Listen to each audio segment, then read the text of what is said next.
This episode is brought to you by the Weather Channel app. Did you know the app can help you forecast more than just the weather? With allergy tracking and flu risk mapping. So you know when to stay inside and load up on podcast. As well as air quality and UV indexing. So you know when to get outside, load up on sunscreen, and podcast. Forecast more of what you love with the Weather Channel app. Hi, my name is Travis McVeigh. I'm an anesthesiologist from Dallas, Texas. I host a podcast called Thank You Notes at Ars Longa Media. Showing gratitude to people just makes me feel good, and I want to share the practice of thank you notes with everybody who listens. I write thank you notes to people and then bring them on the show to read it to them. Past guests have included my high school teachers, my friends, other physicians, and a couple of internet celebrities. I will also be doing episodes that explore the science behind gratitude practices to demonstrate to everybody the actual tangible benefits of practicing gratitude. Listen everywhere you get podcasts and check out the extras on my social media accounts. Thank you for listening.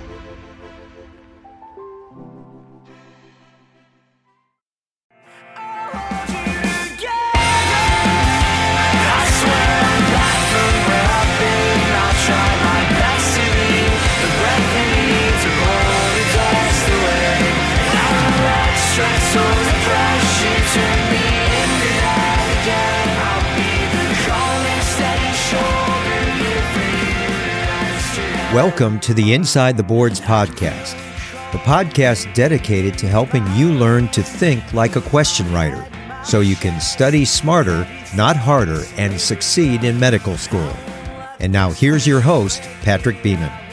Before we launch into today's interview, I just wanted to let you know about an exciting initiative we're starting for the ITB podcast. We've teamed up with Doximity to give you a look into what it takes to match smarter. We're calling it the Match Smarter segment. So for future episodes, stay tuned.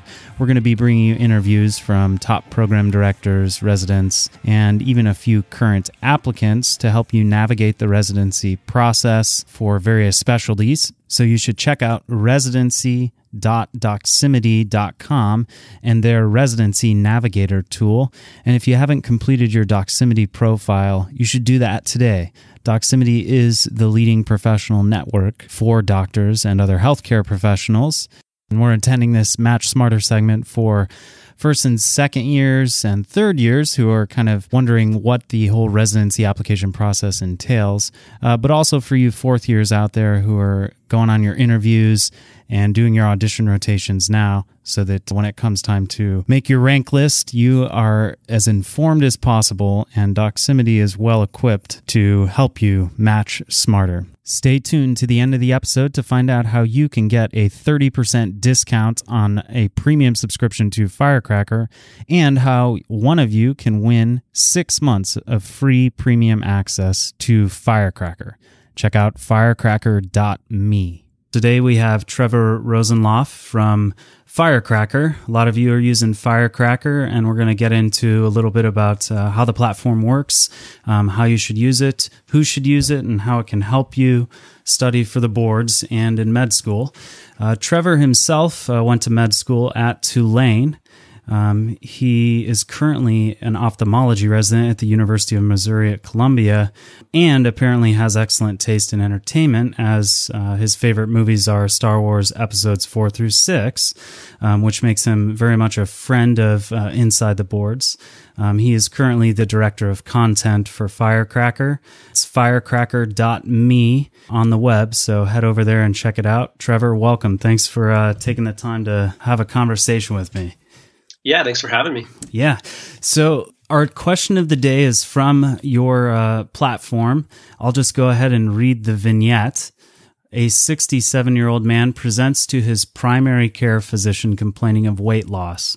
Upon further questioning, he notes that he has experienced moderate dysphagia over the last year. The patient has a history of congestive heart failure, and his last echocardiogram revealed an ejection fraction of 35%.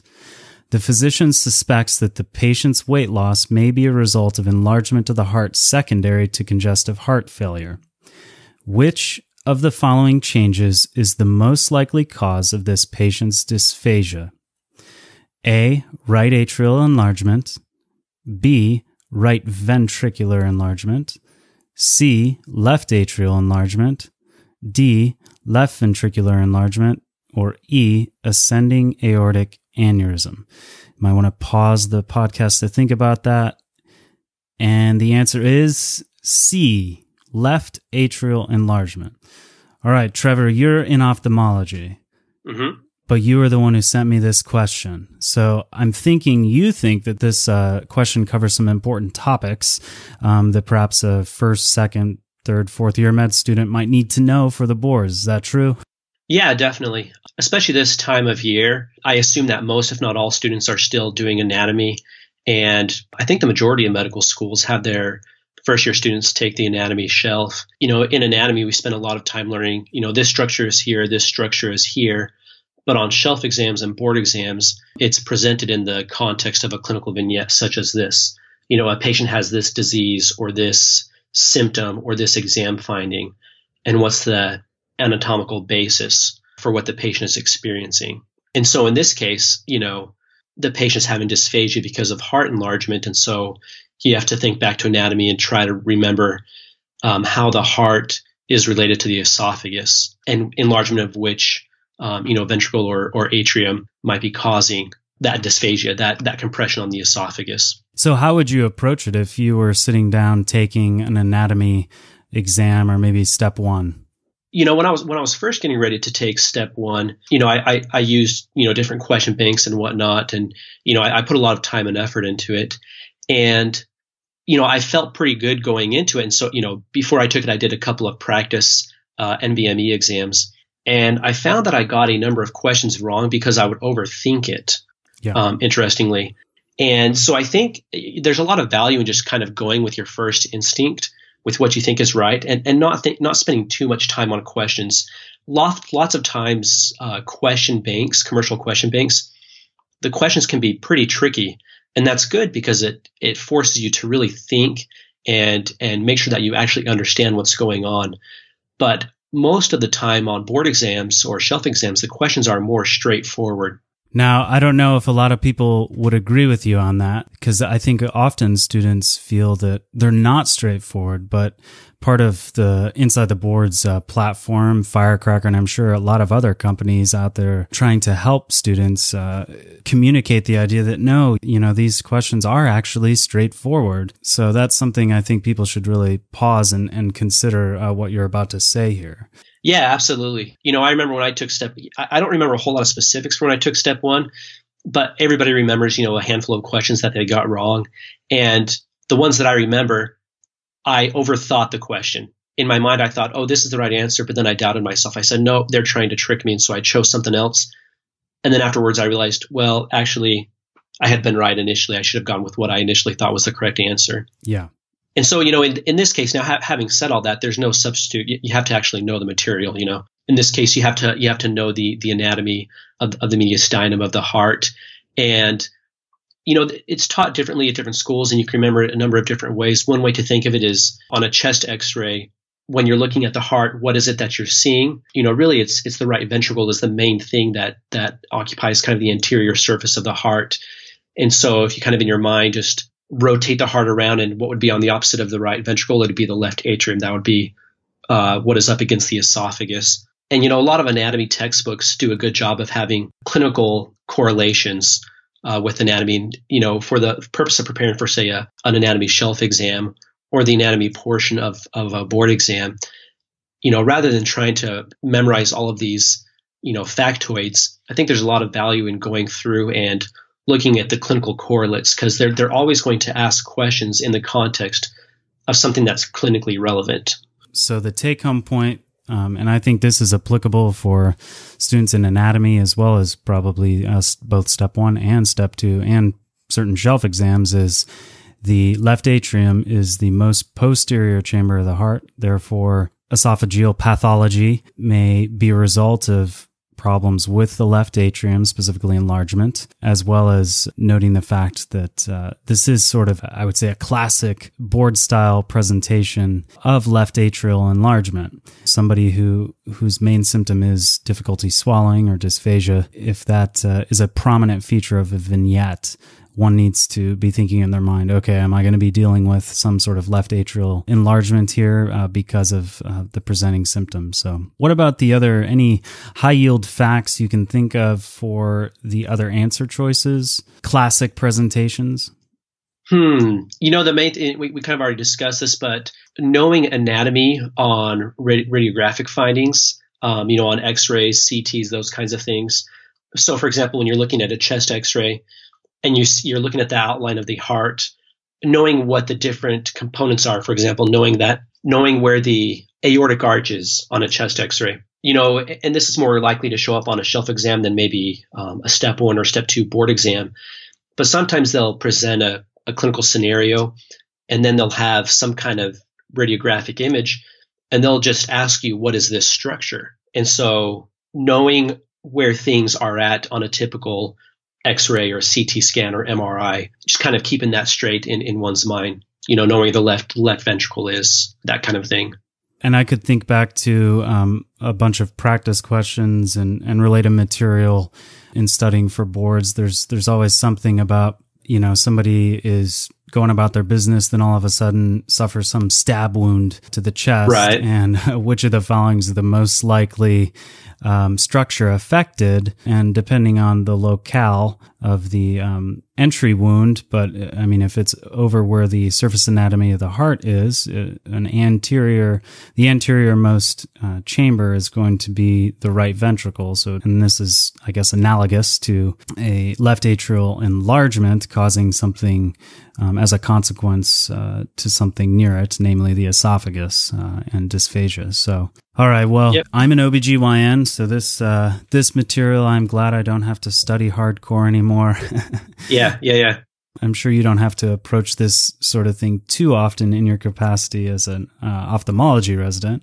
So far, I haven't. Okay, good. I'd like to ask you, how did you get involved with Firecracker? So I started medical school in 2011. So in 2010 is kind of when I was submitting applications to schools, and I got online and I was just reading up about different schools, and I discovered the forum studentdoctor.net, Student Doctor Network. Yeah. And I went there trying to look up things about different schools, what people liked or didn't like about different schools, and I saw a thread for a product at the time that was called gunner training.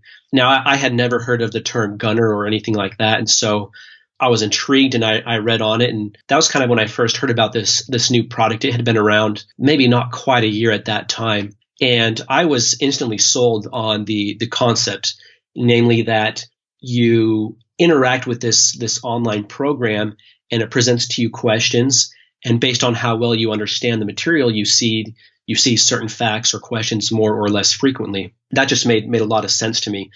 And so I thought, well, when I start medical school, I'll give it a try. And so the following year I started medical school and I started using this product. And while I was on their website one day using it, they, advertised that they were looking for more editors. And, I emailed them, and I wasn't really super interested. I was kind of more curious. I thought it was a great product. And I didn't really have a lot of intention necessarily of joining the team, but I got a response. And the more I communicated with them, the more I liked what they were doing. And so I started out as an editor in my first year, editing things that I had seen up to that point, anatomy, biochemistry, a lot of the basic sciences. Sure. And then just had, as I progressed in my schooling, had opportunity to grow with the company. Partway through second year, that it became known as Firecracker. It was essentially the same product, but a different name. And over the years, as the company has done well and expanded and added a lot of new features, it's been really exciting to be part of that. At the same time, I've often thought, man, I wish I'd had more of this as I was going through medical school. Yeah, because I imagine as the product was being perfected and developed with your input, you hadn't necessarily taken step 1 or 2 or some of the shelf exams yet.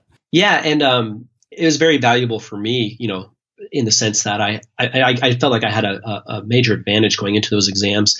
But then also, one thing that I think I was able to offer to the company was kind of the perspective of being able to balance coursework with preparation for board exams, and just the type of user interface that would truly make this beneficial and easy for a medical student to use to fit in with an already very busy, very demanding schedule. Besides doing the work involved in helping others learn. When you were studying for your, say, step 2 specifically, what resources did you use besides Firecracker? Yeah, so step 2 was a very different story for me than step 1. And if you've got time, we can hear both. No, yeah, not a problem. I'll go and start with step 1 and then step 2, and it's going to be a little bit different for me than maybe most people because of the nature of the ophthalmology match. But for step 1, I used Firecracker. Again, I started Firecracker from day 1 of medical school, and I can't recommend that more highly to other medical students. It helped me in my coursework, just in my normal medical school classes, and then it helped me a ton come step 1. I also used UWorld. I used Pathoma, and then I used practice NVMe exams. Those were really the main things. I used a couple of other resources, but I felt like the time spent in some of the other resources wasn't as valuable as time spent in those other 4 resources. And so, through the first year and a half of medical school, I was using Firecracker every day, basically. And then during second year, I started to use UWorld to do practice exams. And I used it more to really learn the material. When we were on our cardiology block, I did all the cardiology questions. And then when it came time for, dedicated test prep, I reset my UWorld account. By that time, I had forgotten the majority, if not all, of the questions. And so I was able to use it during, the dedicated test prep. And then I would use practice NVMEs every week or a couple times a week to gauge where I was at in my preparation, but also to help me to get thinking more, in terms of shelf exams or I guess board exams. Kind of like I mentioned earlier, for example, UWorld is a great learning resource. There's a lot of great content on there, but I find that the average UWorld question is maybe trickier than the average board exam question. And so when I was first taking these practice NVMEs, again, I would get questions wrong, not because I didn't know the material, but because I thought about it too hard. I was looking for the really obscure way to answer the question when it was actually fairly straightforward. And so that kind of helped me to think about it, more correctly, I guess. Yeah. Then, fast forward, a year and a half to step 2. So ophthalmology is an early match. And depending on when you take step 2 won't show up on your application. I did very well on step 1, and I thought that it would be in my best interest to wait to take step 2 until after I matched into ophthalmology. The funny thing is that I did not realize this, but Tulane required that I take step 2 by December of my 4th year. I had signed up already to take it in like February or March. Halfway through December, I meet with one of the deans, just kind of some routine meeting as they're writing the dean's letters and whatnot. And I find out, actually I need to take this like in the next week or 2. So I kind of scrambled to reschedule it, got it moved up. So I did almost no preparation for step 2 simply because of a scheduling mistake on my part. Had I had time to prepare for it, I think certainly I would have kept on using Firecracker. Sure. I think what would have been valuable is to just do practice clinical vignettes, certainly through Firecracker and other, quality question banks, on a regular basis leading up to the exam. It's different preparing for step 1 versus step 2. Step 1, you have, weeks, depending on the school, maybe even months of time to do just that. Whereas when you're getting ready for step 2, you're preparing for it at the same time that you're working on your applications, at the same time that you're in a clinical rotation. So it can be more challenging to prepare. Let me ask you this. For those who don't know, what is Firecracker? Yeah, so Firecracker, there's a couple of different components to it. So when someone logs into Firecracker, they will see a list of topics, and those topics are organized by different subjects. For example, anatomy, biochemistry, cardiology, endocrinology. And then within those major subjects, they can drill down into more kind of narrow specific focuses. For example, in cardiology, there's pharmacology, physiology, pathology. Within cardiac pathology, one of the topics is hypertrophic cardiomyopathy. And so you open up this topic, and it's going to have fairly succinct information about it, about the pathophysiology, signs and symptoms, workup, diagnosis, treatment, those kinds of things. And it's all pertinent to the specific product. So, for example, within the step 1 content, you're going to have information about hypertrophic cardiomyopathy that is pertinent to a student preparing for step 1. Yeah. or step 2, depending on what you're getting ready for. And you review that material, and then review questions are automatically added to your schedule. And so every day that you get on, you'll see a list of today's tasks. Those may be to do some practice exam. Those tasks may be to do review questions. And for example, review questions, they might be fairly simple, like what are the histopathologic findings of hypertrophic cardiomyopathy? And in your mind, you try to think of the answer. You click to see the answer, and then you rate yourself based on how well you could remember the material. A 1 means you basically completely forgot. A 5 is, yep, I remember this. No issues. I've got this down. And then that information goes into the algorithm, and it keeps track of how you've done recently, how you've done in the past, and kind of assimilates all of that, and will present to you different tasks each day based on what you most need to know. There's also practice exams. For example, people that are, in the weeks and months leading up to step 1, we have blocks of clinical vignette practice exams that are designed to simulate step 1, as far as the difficulty breakdown, the breakdown across different subjects. And you can take those in a simulated test mode where it's timed, you can't see the answer, or you can do it in more of a tutor type mode where you see the question and you see the answer right away in the answer explanation. And, those clinical vignettes are tied back to the topics. So say, for example, we're talking about hypertrophic cardiomyopathy. Let's say you have a question about that disease, a clinical vignette question, and you get it wrong. You can go then from that back to the topic to review kind of the basic underlying principles and concepts of that condition, then review some of those review questions so that next time you get asked a clinical vignette on it, you're more likely to understand it and get it right. Another thing that Firecracker has is we're actually working with a number of different medical schools to take their curriculum and match it up with our content and our product so that when a student gets on, let's say week 1 of medical school, you have these learning objectives for anatomy, these set of learning objectives for biochemistry. Then Firecracker will present to you the topics and review questions for those concepts that you're supposed to be covering in your class. That way, it just helps you to, get 2 birds with 1 stone, so to say. I think one obstacle that a lot of students have is what can appear to be competing interests, my medical school coursework and my board prep, when really there's a lot more overlap than I think maybe students realize at first, and helping students to see that, when you're preparing for your courses, you're preparing for step 1 and vice versa. Firecracker is kind of the go-between that links those 2 different interests together. Yeah. And on the splash page of your homepage, there's a little illustration that shows the old way of learning medicine, and there's all these potential inputs from your lectures, first aid, a bunch of review books in order to get to graduation.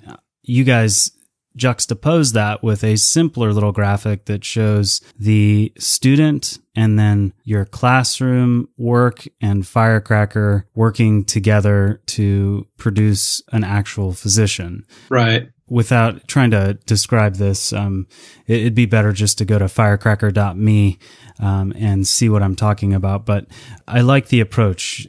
Essentially, you guys are trying to streamline and integrate the disparate components of medical education to personalize somebody's preparation for what they need to know for life, but also for board exams and the tests they'll take in med school, right?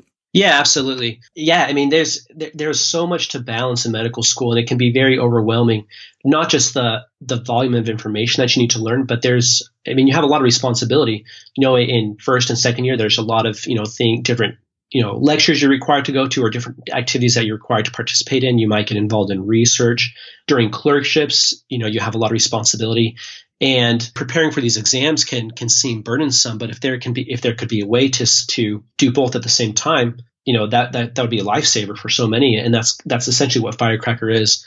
So many times students will, they'll be very engaged in wanting to study and to learn, but there's so much to study and learn and so much that you could be doing. It can be overwhelming, and a lot of students end up spending a lot of time just kind of going in circles without actually making a lot of progress, putting a lot of time into organizing themselves and deciding what they're going to study rather than actually studying.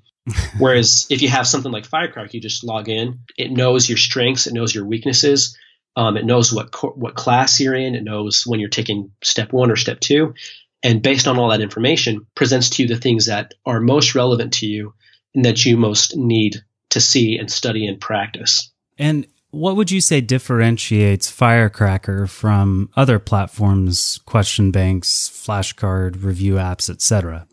Yeah, that's a great question. And, I will say, I think that there are a lot of valuable resources out there. And obviously, I'm very biased. And so, anything that I say, should obviously be taken with a grain of salt. I think it's extremely valuable for anybody in medical school to be careful to not give too much heed to what individuals say, but to pay a lot of attention to what works for them. Having said all that, a lot of things that Firecracker does very well. Firecracker you could say is a tech company. It has, this fancy algorithm and a lot of cool stuff that helps prioritize and organize the studying for the student. And that algorithm is constantly being tweaked and modified based on the data that we receive. I don't know the exact numbers now. As of I think a year ago, Firecracker had something like 150 million data points. Different questions have been answered by different people.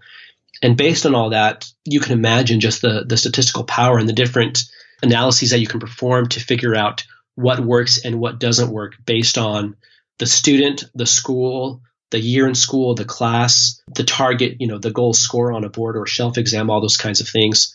And that is constantly being refined based on the data that we accumulate over time. For example, we are putting together and have put together different practice exams. We have a 4-block practice step 1 exam. We have multiple practice step 1 and step 2 exams. Same thing, practice complex exams. And if you look at the data that we've collected, how well a student performs on, say, our practice complex exam, and how that correlates with their actual performance on, complex level 1 or USMLE step 1, it's as good, if not better, of a predictive capability as the actual practice NBME exams for USMLE. And so there's a lot of predictive power in our product.